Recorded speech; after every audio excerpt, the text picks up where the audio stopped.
में, जिस काल में महाप्रभु जी जिस काल में तारा मैया और व्यास जी पधारे, ये तो सघन वन था।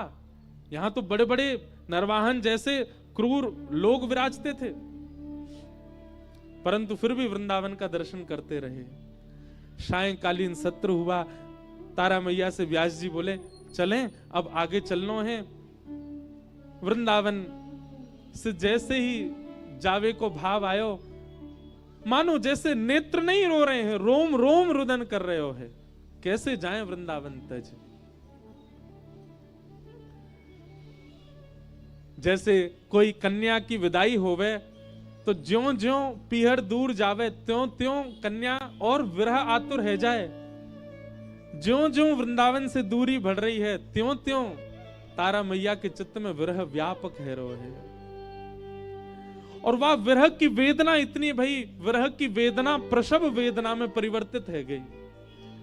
और जैसी प्रसव वेदना भई, मैया अपने गर्भ को हाथ रख के व्यास जी से बोली अब नहीं सहन है रहे हो है, बहुत पीड़ा है रही है, अब तो रुकना ही पड़ेगा। व्यास मिश्र जी ने तुरंत बादशाह से कही कि आप एक काम करो, अब आप तो अपनी सेना सहित आगे प्रस्थान करो, ये पास में ही गांव है, हम लोग यहीं रुक जा रहे हैं, ये ब्रजमंडल ही है। अब आगे कहीं गए और वहां वन में कोई व्यवस्था नहीं मिली और प्रसव है गए तो हम तो यहीं रुक जा रहे हैं, आप आगे चलें, यहाँ गांव के सब जन हैं, सब सेवा कर देंगे।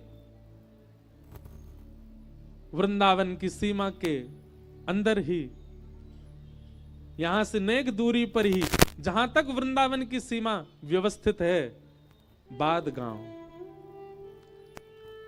संभवतः वही उसी गांव में ही रुक गए। वहीं गांव के लोग तो बड़े प्रसन्न है गए, बोले जय हो, आज कोई विप्रदेव पधारे, इनकी सेवा को अवसर मिले। वो गांव के लोग सब उनको लेकर के गए, खूब सेवा करी, खूब भाव कियो।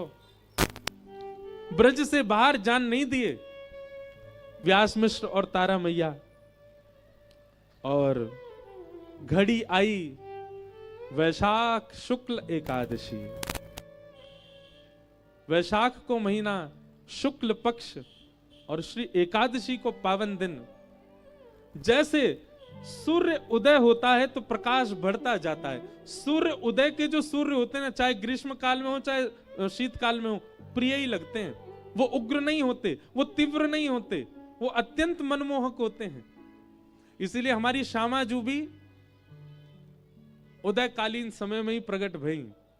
वैसे ही वैशाख शुक्ल एकादशी के दिन ब्रजमंडल में स्थित बाद ग्राम में श्री तारा मैया के कुक्षीसों और व्यास मिश्र जी के घर में वृंदावन प्रकट करता श्री राधा वल्लभ लाल जी को, जिन्होंने वृंदावन में विराजमान करके श्री वृंदावन के रूप को, भाव को प्रकट कियो, ऐसे महाप्रभु श्री हितहरिवंश महाप्रभु जी को प्रकट भयो है। बधाई हो, बधाई हो, बधाई हो।